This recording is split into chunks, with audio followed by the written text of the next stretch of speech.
Hello.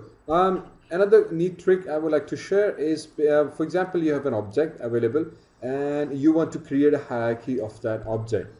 So a cool way to doing that is using an outliner.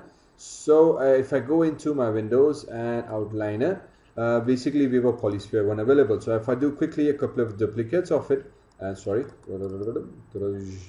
Control D, Control D, Control D, and Control D. So you can see these are a different level of hierarchy objects.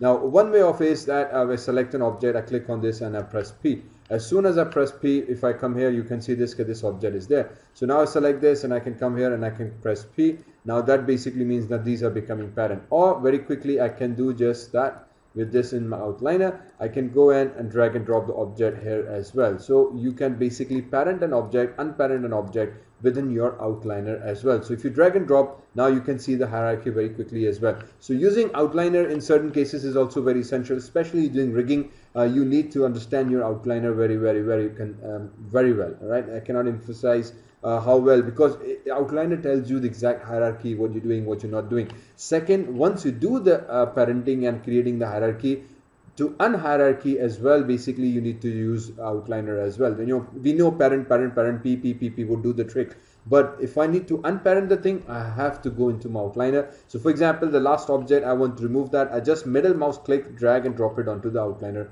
empty area, and that basically is unlinked. So if I click on this, middle mouse, drag and drop, this is how we basically unlink the object. So if I select this hierarchy, middle mouse, drag and drop, so this would unlink the entire hierarchy within that object, and now everything is basically separate. So if I select this, having this the child of that, unlink this, now basically that would create with that. So using an outliner for that is again becomes very easy, and then I can easily drag and drop the objects within the scene as well to create a very quick hierarchical links as well. All right. So thank you very much. This is 1 minute of Maya. See you around. Fi Amanullah.